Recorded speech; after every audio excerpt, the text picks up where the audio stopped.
Hello friends, எல்லோருக்கும் வணக்கம். Welcome to எங்கன் versus channel. Today market trends பார்த்துருப்பீங்க. மார்க்கெட் பார்த்தீங்கன்னா ஓப்பனிங்கே அப்படி ஒரு positive trend, which means positive negative அப்படி ட்ரெண்ட் மாதிரி ஃப்ளாட் ட்ரெண்டில் இருந்துச்சு. இப்போ பார்த்தீங்கன்னா நிஃப்டி ஒரு ஃப்ளாட் ட்ரெண்டில் இருக்குது, பட் சென்செக்ஸ் நெகட்டிவில் இருக்குது, பேங்க் நிஃப்டி பாசிட்டிவில் இருக்குது.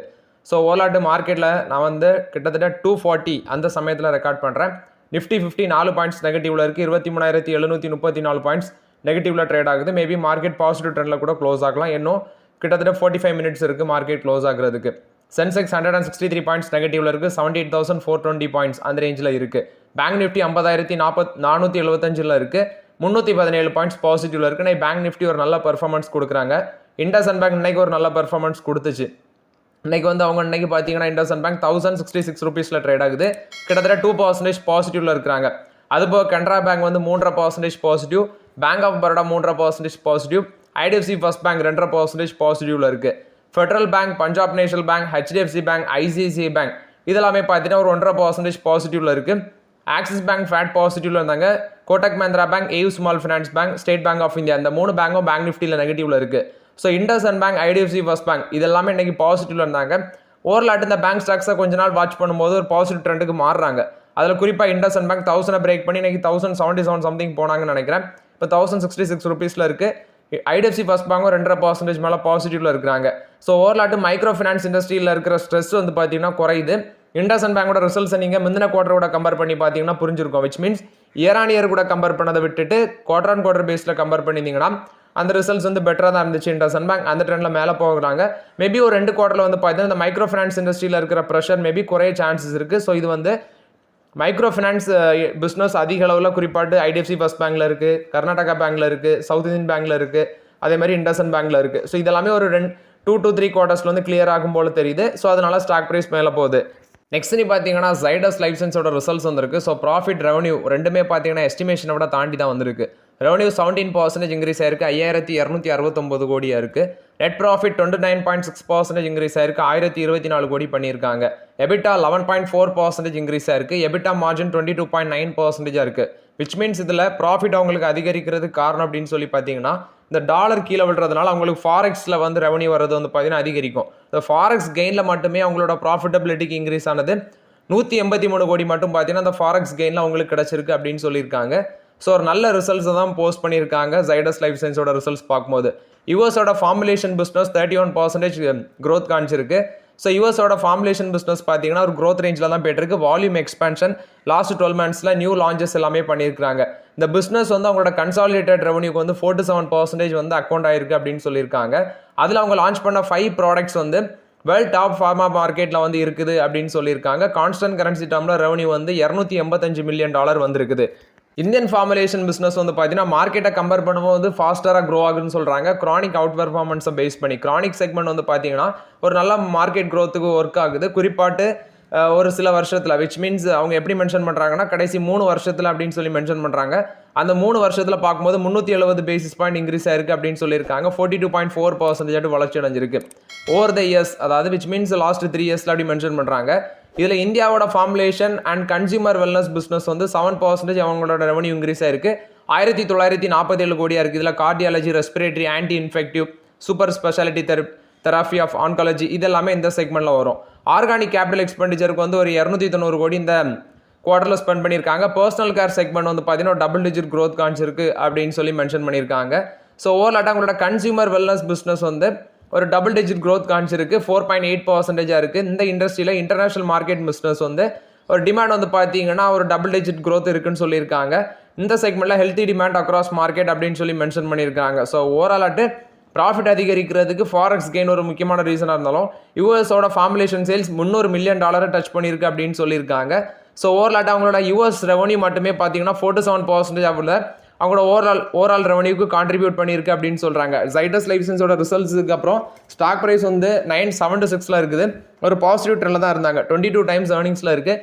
இப்போதை வெயிட் பண்ணலாம், ஆப்பர்ச்சுனிட்டி வரும்போது டிஸ்கஸ் பண்ணலாம் ஜைடஸ் லைஃப் சயின்ஸில். நெக்ஸ்ட் பார்த்தீங்கன்னா ஐடிசி. ஆக்சுவலி ஐடிசியோட ரிசல்ட்ஸ் பார்த்தீங்கன்னா நாளைக்கு வரும். இன்னைக்கு ஸ்டாக் ப்ரைஸ் 1.5% நெகட்டிவ்ல தான் இருக்கிறாங்க. ரிவ்யூ பார்க்கும்போது ப்ராஃபிட் ஒரு அடி வாங்க வாய்ப்புகள் இருக்குன்னு சொல்கிறாங்க. வெயிட் பண்ணி பார்க்கலாம். ஐடிசி வந்து பார்த்தீங்கன்னா இப்போ செஞ்சுரி பல்ப் அண்ட் பேப்பர் அப்படிங்கிற ஒரு கம்பெனி ஆதித்யா பிர்லா குரூப் தான் ஓன் பண்ணுறாங்க. விச் மீன்ஸ் அதை வந்து அக்யூசியேஷன் பண்ணுறதுக்கு இப்போ ஐடிசி வந்து பார்த்தீங்கன்னா ஒரு 3000 to 3,500 கோடிக்குள்ள அதை அக்யூசியேஷன் பண்ணுறதுக்கு பேச்சுவார்த்தையில் இருக்கிறாங்கன்னு சொல்கிறாங்க. Bangur family promoted west coast paper மில்ஸும் அந்த ரேஸில் இருக்கிறாங்க இதை அக்யூசிஷன் பண்ணுறதுக்கு அப்படின்னு சொல்கிறாங்க. பட் ஐடிசி ஃப்ரண்ட் ரன்னராக இருக்கிறாங்க. மேபி ஐடிசி இதை வந்து அக்யூசிஷன் பண்ணுறதுக்கு வாய்ப்புகள் பிரகாசமாக இருக்குது. ஐடிசி ஆல்ரெடி வந்து பார்த்தீங்கன்னா பேப்பர் போர்ட் பிஸ்னஸில் இருக்கிறாங்க. ஸோ இதை அக்யூசிஷன் பண்ணாங்கன்னா ஐடிசிக்கு பேப்பர் போர்ட் பிஸ்னஸில் ஒரு மைல்கல்லாக இருக்கும். ஸோ ஓவரால் இது வந்து ஐடிசியை பொறுத்த வரைக்கும் ஒரு பாசிட்டிவ் அப்டேட்டு. நெக்ஸ்ட் பார்த்தீங்கன்னா டாரண்ட் பவர். ஆக்சுவலி இன்றைக்கி ஸ்டாக் ப்ரைஸ் 7% மேலே பாசிட்டிவ் ட்ரெண்டில் இருந்துச்சு. நான் பார்க்கும்போது 1450 ரூபா போனாங்க. கடைசியில் ஒரு நெகட்டிவ் ட்ரெண்டுக்கு வந்துருச்சு 1340 ரூபாய்க்கு. இதுக்கு ரீசன் அப்படின்னு சொல்லி பார்க்கும்போது அவங்களோட Q3 ப்ராஃபிட் நல்லா இருக்குது. 31% ப்ராஃபிட் அதிகரிச்சிருந்துச்சு. கிட்டத்தட்ட 489 கோடி ப்ராஃபிட் பண்ணியிருக்காங்க. அதுபோக ரெவன்யூ ஃப்ரம் ஆப்ரேஷன் அதிகரிந்துச்சு. 6671 கோடியாக இருந்துச்சு. 3.92% ரெவன்யூ இன்க்ரீஸ் ஆயிருக்கு. ஓவராலாட்டு இன்ட்ரீம் டிவிடெண்ட் கொடுக்குறாங்க. 17 ரூபா பர் ஈக்விட்டி ஷேருக்கு இன்ட்ரீம் டிவிடெண்ட் கொடுக்குறாங்க. டிவிடெண்டுக்கான ரெக்கார்ட் டேட் அவங்க மென்ஷன் பண்ணுறது February 12 March 6 பார்த்தீங்கன்னா அந்த டிவிடெண்ட் உங்களுக்கு கிரெடிட் ஆகும் அப்படின்னு சொல்கிறாங்க. இந்த வருஷத்தில் அந்த ஸ்டாக் வந்து பார்த்தீங்கன்னா ஒரு 7% கிட்ட கீழே விழுந்திருக்கு. பாஸ்ட் 6 மந்த்தில் ஒரு 21% டவுன் ஆயிருக்கு. ஸோ ஓவராலாட்டு இந்த ஸ்டாக் வந்து இப்போ கொஞ்சம் ஹைலி ஓவர் வேல்யூடாக தான் இருக்குது. இப்போதைக்கு தொட முடியாது. 30 times earningsல இருக்கிறாங்க. 1340 இருக்குது இந்த ஷேர் டாரண்ட் பவர். ஓவராலாட்டு இது வந்து டாரண்ட் பவர் போஸ்ட் பண்ண ரிசல்ட்ஸ் அப்டேட்டு. நெக்ஸ்ட் வந்து பார்த்தீங்கன்னா அவங்க எல்லாத்துக்குமே தெரியும் அந்த பாபா ராம்தேவ். இவங்களுக்கு வந்து பார்த்தீங்கன்னா கேரளாவில் ஒரு கோர்ட் வந்து நான் பெயிலபிள் வாரண்ட் வந்து இஷ்யூ பண்ணியிருக்கிறாங்க. விச் மீன்ஸ் இந்த மிஸ்லீடிங் ஆட் சம்மந்தமாக தான். இது வந்து சுப்ரீம் கோர்ட்டை இவங்களை கூட்டு வந்து பார்த்தீங்கன்னா ரொம்பவே கண்டனம் தெரிவித்தாங்க. இப்போ ஆச்சரிய பாலகிருஷ்ணா, பாபா ராம்தேவ், அடுத்தது திவ்யா ஃபார்மசி இவங்களுக்கு எகென்ஸ்டான்னு பார்த்தீங்கன்னா கேரளாவில் இருக்கிற ஒரு மேஜிஸ்ட்ரேட் கோர்ட்டு பாலக்காட்டில் இருக்குது. ஸோ அவங்க வந்து ஒரு நான் பெயிலபிள் அரெஸ்ட் வாரண்ட் வந்து இஷ்யூ பண்ணியிருக்காங்க இவங்களுக்கு எகென்ஸ்டாட்டு மிஸ்லீடிங் ஆட் சம்மந்தமாட்டு தான். ஸோ ஓவரால் இது வந்து பார்த்தீங்கன்னா இவங்க கம்பெனிக்கு விச் மீன்ஸ் பத்தாஞ்சலி ஆயுர்வேத் இவங்களுக்கு இது ஒரு நெகட்டிவ் அப்டேட்டாக இருக்குது. நெக்ஸ்ட் லெமன் ட்ரீயோட ரிசல்ட்ஸ் வந்துருந்துச்சு. ப்ராஃபிட் 76% இன்க்ரீஸ் ஆயிருக்கு. ரெவன்யூ 22% இன்க்ரீஸ் ஆயிருக்குன்னு சொல்லியிருக்காங்க. ப்ராஃபிட் 62.5 crores இருக்குது. ரெவன்யூ 355 கோடி பண்ணியிருக்காங்க. எபிட்டா 30.5% இன்க்ரீஸ் ஆயிருக்கு. எபிட்டா மார்ஜினும் 51.9% எக்ஸ்பெண்ட் ஆயிருக்கு அப்படின்னு சொல்கிறாங்க. ஸோ இது வந்து பார்த்தீங்கன்னா ஹோட்டல்ஸ் வந்து நிறைய செக்மெண்ட்டில் இவங்க வந்து ரெண்ட் பண்ணுறாங்க. அதுபோல் ஃப்ரான்சைஸ் மாடல்லையும் பார்த்தீங்கன்னா அவங்க ஹோட்டல்ஸ் ரன் பண்ணுறாங்க அப்படின்னு சொல்கிறாங்க. ஸோ ஓவரால் ரிசல்ட்ஸ் நல்லா பண்ணியிருக்கிறாங்க. பட் இந்த ஸ்டாக் வந்து ரொம்பவே ஓவர் வேல்யூடு. இப்போதைக்கு உங்களுக்கு ஹோட்டல் செக்மெண்ட்டில் நல்லா பண்ணுறதுனா லெமன் ட்ரீ ஹோட்டல்ஸு, அடுத்தது Indian hotels, Taj hotels, ITC hotels இது எல்லாமே பார்த்தீங்கன்னா டாப் பொசிஷனில் இருக்கிறாங்க. இப்போதைக்கு எதுலையுமே ஆப்பர்ச்சுனிட்டி இல்லை. ஹோட்டல் செக்மெண்ட்டில் கொஞ்சம் வெயிட் பண்ணலாம். எதுலையாவது ஆப்பர்ச்சுனிட்டி வரும்போது டிஸ்கஸ் பண்ணலாம். லூப்பின் என்ன சொல்கிறாங்கன்னா USFDA வந்து அவங்களுக்கு ஒரு அப்ரூவல் கொடுத்துருக்காங்க. அவங்களோட ஜெனரிக் HIC ட்ரக்குக்கு வந்து USFDA வந்து அப்ரூவல் கொடுத்துருக்காங்க அப்படின்னு சொல்லியிருக்காங்க. ஸோ ஓவரால் இது வந்து லூப்பினை பொறுத்த வரைக்கும் ஒரு பாசிட்டிவ் அப்டேட்டு. ஆர்வினால் பொறுத்த வரைக்கும் அப்டேட்டு ஸ்டாக் ப்ரைஸ் இன்னைக்கு ஒரு 1.5% பாசிட்டிவ்ல இருக்கிறாங்க. 416 வரைக்கும் போச்சு. 404 ட்ரேட் ஆகுது. ஆர்வினல் என்ன சொல்கிறாங்கன்னா ஈஸ்ட் கோஸ்ட் ரயில்வே ஒடிசாலேருந்து இவங்களுக்கு ஒரு 404 கோடி ப்ராஜெக்ட் வந்து கிடச்சிருக்கு அப்படின்னு சொல்லியிருக்காங்க. ஸோ இதனால் வந்து பார்த்தீங்கன்னா இந்த கோரட்புட் சிங்கப்பூர் ரோடில் வந்து டபுளிங் ப்ராஜெக்ட்டு. ஸோ அந்த பேசிஸில் வந்து பார்த்தீங்கன்னா ஆர்வினல் இன்னைக்கு ஒரு பாசிட்டிவ் ட்ரெண்டாக இருக்கிறாங்க. இவங்களுக்கு ஆர்டர் புக்கே 80,000 crores கிட்ட வந்து. ஸோ பட் இப்போதைக்கு கொஞ்சம் வேல்யூஷன் அதிகமாக தான் இருக்குது. வெயிட் பண்ணலாம். ஒரு 300 கீழே வரும்போது ஆர்வினல் டிஸ்கஸ் பண்ணலாம். இப்போதைக்கு வெயிட் பண்ணுறது தான் பெட்டருங்கிறது என்னோட ஒப்பீனியன். தனலட்சுமி பேங்கோட Q3 ரிசல்ட்ஸ் வந்துருந்துச்சு. ப்ராஃபிட் 563% அதிகரிச்சிருக்கு. 19.9 கோடி பண்ணியிருக்காங்க. சேம் பீரியட் லாஸ்ட்டில் 3 கோடி தான் நெட் ப்ராஃபிட். இப்போ 19.9 crores பண்ணியிருக்காங்க. நெட் இன்ட்ரெஸ்ட் இன்கம் 12.5% இன்க்ரீஸ் ஆயிருக்கு. 128.3 crores பண்ணியிருக்காங்க. என்பிஏயும் குறைச்சிருக்கு. முந்தின குவார்ட்டரில் 3.82% இருந்த கிராஸ் என்பிஏ 3.53% குறைச்சிருக்காங்க. நெட் என்பிஏ முந்தின குவார்ட்டரில் 1.12% இருந்தது 0.86% குறைச்சிருக்காங்க. ஸோ ஓவரால் வந்து பார்த்தீங்கன்னா ரிசல்ட்ஸ் நல்லா பண்ணியிருக்காங்க. ரைட்ஸ் இஷ்யூக்கு வந்து பார்த்தீங்கன்னா போர்டு வந்து அப்ரூவல் கொடுத்துருக்காங்க. 21 ரூபா பெர் ஷேருக்கு வந்து பார்த்தீங்கன்னா ப்ரைஸ் ஃபிக்ஸ் பண்ணியிருக்காங்க. 11 ரூபா பெர் ஷேருக்கு வந்து பார்த்தீங்கன்னா ப்ரீமியம் அப்படின்னு சொல்லியிருந்தாங்க. ஸோ ஓவரால் இது வந்து தனலட்சுமி பேங்க் போஸ்ட் பண்ண ரிசல்ட்ஸ் அப்டேட். ரிசல்ட்ஸ் பெட்டராக இருக்குது. 297.54 கோடி வந்து அவங்க ரைட்ஸ் பேசிஸில் வந்து ஃபண்ட் ரைஸ் பண்ணுறாங்க. இன்னைக்கு ஸ்டாக் ப்ரைஸ் 26.15 அந்த ரேஞ்சில் ட்ரேட் ஆயிடுச்சு. 5% அப்பர் சர்க்கியூட்டில் இருக்குது தனலட்சுமி பேங்க். இதான் ஒரு முக்கிய ரீசன் ரிசல்ட்ஸை பேஸ் பண்ணி.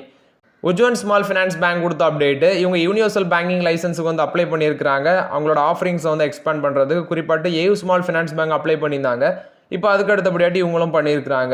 ஏஞ்சல் ஒன் ஷேர் இன்னைக்கு 7% வரைக்கும் பாசிட்டிவ் போனாங்க. 2536 ரூபா போனது கடைசியில் 2503 ரூபா ட்ரேட் ஆகுது. இன்னைக்கு இந்த பாசிட்டிவ் ட்ரெண்டுக்கு ரீசன் அப்படின்னு சொல்லி பார்க்கும்போது அவங்களோட கிளைண்ட் பேஸ் வந்து பார்த்தீங்கன்னா 48% இயர் பேசிஸில் இன்க்ரீஸ் ஆயிருந்து 3.01 crores அந்த ரேஞ்சில் இருந்துச்சு. அதே குவார்டர் பேசிஸில் கம்பேர் பண்ணும்போது பார்த்தீங்கன்னா 2% இன்க்ரீஸ் ஆயிருந்து அப்படின்னு சொல்லியிருக்காங்க. கிளைண்ட் ஃபண்டிங் புக் வந்து 87% இன்க்ரீஸ் ஆயிருந்துச்சு. அதே ப்ரீவியஸ் மந்த்ஸை கம்பேர் பண்ணும்போது விச் மீன்ஸ் 3% இன்க்ரீஸ் ஆயிருக்கு. ஆர்டர்ஸ் அப்படின்னு சொல்லி பார்க்கும்போது இயர்லி பேசிஸில் 12.596 crores அப்படின்னு சொல்கிறாங்க ஜான்வரியில். பட் இது வந்து முந்தின ஜான்வரியை கம்பேர் பண்ணும்போது 24 மந்த் கீழே விழுந்திருக்கு. ப்ரீவியஸ் மந்தை கம்பேர் பண்ணும்போது ஒரு 5% வந்து பார்த்தீங்கன்னா இன்க்ரீஸ் ஆயிருக்கு. Average daily orders average daily orders பார்க்கும்போது 28% கீழே விழுந்திருக்குன்னு சொல்லியிருக்காங்க. 54.8 lakhs இருக்குது. அது முந்தின நம்ம போன வருஷம் ஜான்வரியை கம்பேர் பண்ணும் பயங்கரமாக அடி வாங்கியிருக்கு. அந்த டைமில் 75.6 lakh இருந்திருக்கு. ஸோ ஓவரால் வந்து பார்த்தீங்கன்னா சில செக்மெண்ட்டில் அவங்க அடி வாங்கியிருக்காங்க. Average daily turn over overall பார்க்கும்போது நாக்ஷனல் பேசிஸில் 30% டிக்ளைன் ஆயிருக்காங்க. அதே daily turn over future and option செக்மெண்ட்டில் 31% ட்ராப் ஆயிருக்கு. இது எல்லாமே அந்த ஃபியூச்சர் அண்ட் ஆப்ஷன் கான்ட்ராக்ட் வந்து செபி வந்து ரீஸ்ட்ரக்சர் பண்ண பிறகு இந்த செக்மெண்ட்டில் அடி வாங்குறாங்க. ஹெல்த் இயர்லி க்ரோத்னு பார்க்கும்போது which means mutual fund SIP registration 58% growth காமிச்சிருக்கு. 12% வந்து பார்த்தீங்கன்னா டிசம்பர் மந்தை கம்பேர் பண்ணும்போது கீழே விழுந்திருக்கு அப்படின்னு சொல்லியிருக்காங்க மியூச்சுவல் ஃபண்ட் எஸ்ஐபி ரெஜிஸ்ட்ரேஷன். இந்த ஸ்டாக் வந்து பார்த்தீங்கன்னா இன்னைக்கு 7% அப்பர் சர்க்கியூட்டில் இருக்குது. நான் சொன்ன மாதிரி 2503 இருக்குது. இதோட பீக் லெவல்னு பார்க்கும்போது 3503. இந்த செபியோட சில ரீஸ்ட்ரக்சர் பிளானுக்கு அப்புறம் இந்த ஸ்டாக்லாம் பயங்கரமாக திணறாங்க. இப்போதைக்கு இதெல்லாம் அவாய்ட் பண்ணுறது தான் பெட்டருங்கிறது என்னோட கருத்து. ஏஞ்சலோனில் ஆல்ரெடி வச்சுருக்கவங்கன்னா ஹோல்ட் பண்ணுங்கள். நெக்ஸ்ட் பார்த்தீங்கன்னா சில கம்பெனிஸோட ஸ்டாக்ஸ் வந்து அந்த லாக்இன் பீரியட் வந்து பார்த்தீங்கன்னா முடிவடை இருக்குது. இதில் வந்து ஓலா எலக்ட்ரிக்கும் வந்து 1962.2 million ஷேர் வந்து பார்த்தீங்கன்னா லாக்இன் பீரியட் முடியுது. அது எக்ஸ்பைரி வந்து February 10 14,691 கோடி ரூபா வேல்யூ. அதே மாதிரி ஸ்விக்கிக்கு வந்து 65 million ஷேர்ஸ் வந்து 2,827 கோடி வேல்யூ. அதுக்கும் லாக்இன் பீரியட் Februaryல முடிவடையுது. NTPC கிரீன் எனர்ஜிக்கு 183 million ஷேர் 2038 கோடி. அதுக்கு லாக்இன் பீரியடும் Februaryல தான் முடிவடையுது அப்படின்னு சொல்கிறாங்க. இது போக சில கம்பெனிஸ் இருக்கிறாங்க. ஸோ டோட்டலாட்டு வந்து பார்த்தீங்கன்னா Februaryல 70,500 கோடி வேல்யூவில் ஷேர் வந்து ஆஃப்லோட் ஆகும் அப்படின்னு சொல்கிறாங்க. அந்த ஷேர்ஸோட ஒர்த்து 70,500 கோடி வேல்யூவுக்கு லாக்இன் பீரியட் முடிஞ்சு இந்த February மாதத்தில் வந்து பார்த்தீங்கன்னா அது ஆஃப்லோட் ஆக சான்ஸ் இருக்குது. NTPC green energy, TVS supply chain, northern arc capital, first cry, Ola electric, Unicommerce solutions, இந்த மாதிரி சில கம்பெனிஸ் எல்லாமே இருக்கிறாங்க. இது வந்து நுவாமா ஈக்விட்டி இன்ஸ்டிடியூஷனல் ஈக்விட்டிஸ் தான் பார்த்தீங்கன்னா இதை வந்து கெஸ் பண்ணுறாங்க அந்த லாக்இன் பீரியட் எக்ஸ்பைரியை. நுவாமா வந்து என்ன சொல்கிறாங்கன்னா Bajaj housing finance, NTPC green energy, Swiggy இவங்களுக்கெல்லாம் ஒரு $9 million அளவுக்கு ஃபண்ட் இன்ஃப்ளோ ஆக சான்ஸ் இருக்குது அப்படின்னு சொல்கிறாங்க. ஏன்னா இவங்க வந்து பார்த்தீங்கன்னா நிஃப்டி நெக்ஸ்ட் 50 அந்த இண்டெக்ஸில் வந்து இடம் பெறாங்க போல். ஸோ அதனால வந்து பார்த்தீங்கன்னா இவங்களுக்கு ஒரு $9 million அளவுக்கு வந்து ஃபண்ட் இன்ஃப்ளோ ஆக சான்ஸ் இருக்குன்னு சொல்லி நுவாமா ஆல்டர்னேட்டிவ் சொல்கிறாங்க. அதுபோக பிளாக் ராக் என்ன சொல்கிறாங்கன்னா ஒரு 1,200 பீப்புள்ஸ் வந்து பார்த்தீங்கன்னா நாங்கள் ஹையர் பண்ண இருக்கிறோம். ஏன்னா அவங்க ஒரு அசட் மேனேஜர் கம்பெனியாக இருக்கிறாங்க. குறிப்பாட்டு மும்பை, குருகிராம் இந்த செக்மெண்ட் இந்த ஏரியாஸ்லலாம். இப்போ அவங்க வந்து பார்த்தீங்கன்னா ஒரு 1,200 பீப்புள்ஸ் வந்து நாங்கள் ஹையர் பண்ணி எங்களோட பிஸ்னஸை எக்ஸ்பாண்ட் பண்ண இருக்கிறோம்னு சொல்லி அப்டேட் கொடுத்துருக்காங்க. ஜேஎம் ஃபினான்ஷியல் என்ன அப்டேட் கொடுக்குறாங்கன்னா அந்த ஜொமேட்டோ, நெக்ஸ்ட் வந்து பார்த்தீங்கன்னா ஜியோ ஃபினான்ஷியல் சர்வீஸ் இதெல்லாமே நிஃப்டி 50 இண்டெக்ஸில் ஆட் ஆக போகுது. மார்ச்சில் அந்த ரீஸ்ட்ரக்சர் நடக்கும்போது இவங்க ஆட் ஆகுவாங்க.